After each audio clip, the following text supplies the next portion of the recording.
Hi friends, welcome back to another episode of Generation Tech. My name is Alan. There's a reason why free market economics is pervasive throughout the entire world, even in places that supposedly are run by an alternate economic model. The reason is that the free market system will naturally always try to create homeostasis. Whenever consumer demand is very high, production will always meet it, and vice versa. And we're not just talking about traditional trade materials like food or raw materials, we're also talking about manpower. You see, during the last millennia of the Galactic Republic, the federal military was completely disbanded. While there was still a small federal peacekeeping force, the galaxy mainly depended on planetary and system defense forces for keeping order. There was a severe lack of foot soldiers for the Republic, which meant that most of the outer rim territories were heavily under-patrolled and therefore inundated with all sorts of criminal scum. In a robust free market system like we have with the Galactic Republic, the natural response to this would be the creation of an entire new profession, the mercenary. Now, I'm assuming that the majority of you guys watching at home are just in the need for some good entertainment and are bored because of this whole quarantine, but there is a small percentage of you guys out there who are in the market for a mercenary company because maybe you're in trouble. I don't know, I don't judge. So today I thought it'd be a good idea to look at 5 of the best mercenary companies in Star Wars and their very unique skills and abilities.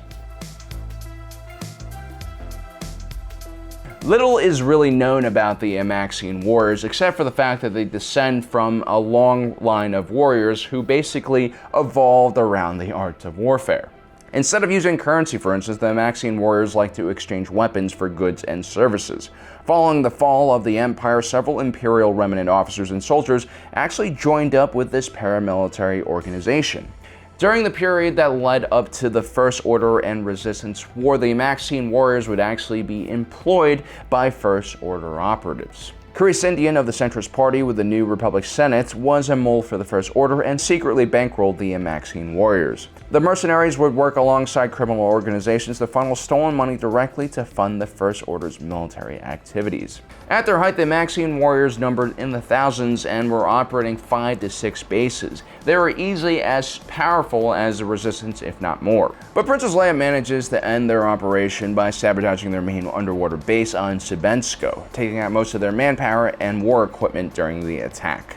In retaliation, the surviving members of the Amaxine warriors carry out the napkin bombings against Hosnian Prime, which is where the New Republic Senate is located. Some people just need cheap and reliable mercenaries to keep the peace. Others need very specialized high-end warriors who will be able to take on almost any enemy. If you are that second person, you're probably going to want to hire some Mandalorians. Now, generally it's not good to stereotype other humans, but generally if that mercenary you have hired is a real Mandalorian, they will be far more competent than most of the other mercs you run into. Not only is Mandalorian society purpose-built to create badass warriors, kind of like how Sparta was, the warlike nature of the Mandalorian people has caused several huge setbacks for their society as a whole.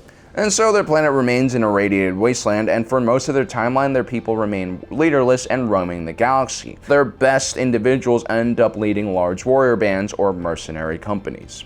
Bad for the Mandalorians, but good for you if you are in the market for hiring Mandalorians. And to make matters even better, Mandalorians depend so heavily on mercenary work that as a society they have created a set of rules and guidelines to create some kind of consistency with their mercenary brand.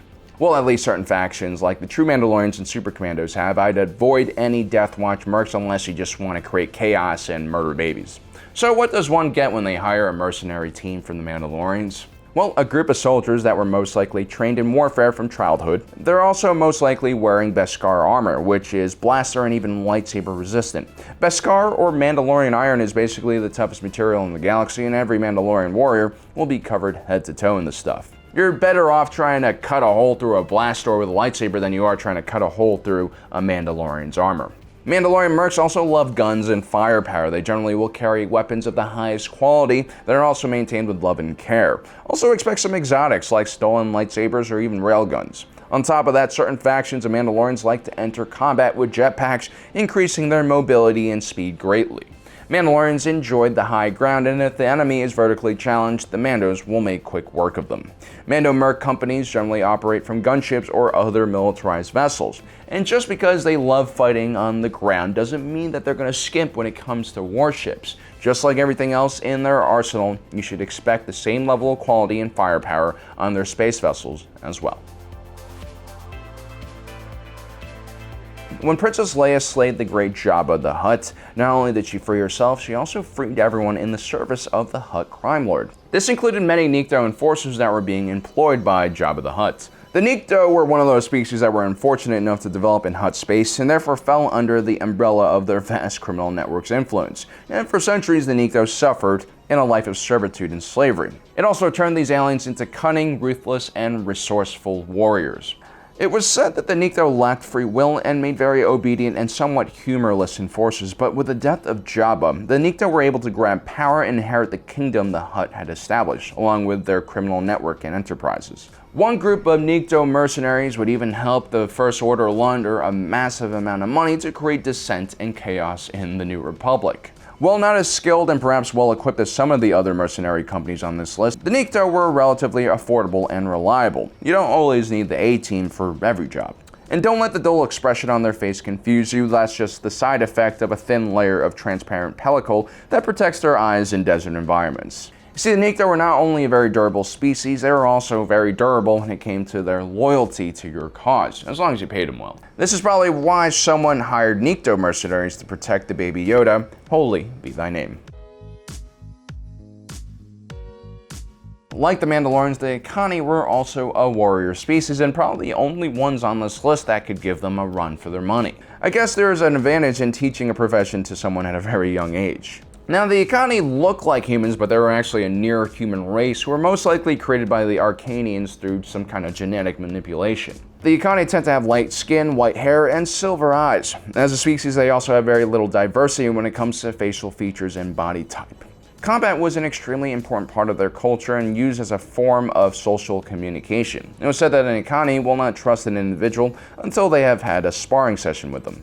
As a result of this constant hand-to-hand fighting, Ikani leaders were known to be very perceptive and able to predict the moves of their opponents during battles. This is kind of starting to sound like Thrawn a little bit, but he was a Chiss, which is a different race. While the Ikani enjoyed engaging people in hand-to-hand combat or with melee weapons, a different, more militarized subspecies of the Ikani known as the Thissarians eventually broke off and created their own society. The Thissarians were patriarchal, whereas the Ikani were matriarchal in their hierarchy. The Sun Guards emerged from the Thissarian Special Forces community and quickly became one of the most terrifying and elite mercenary forces in the galaxy.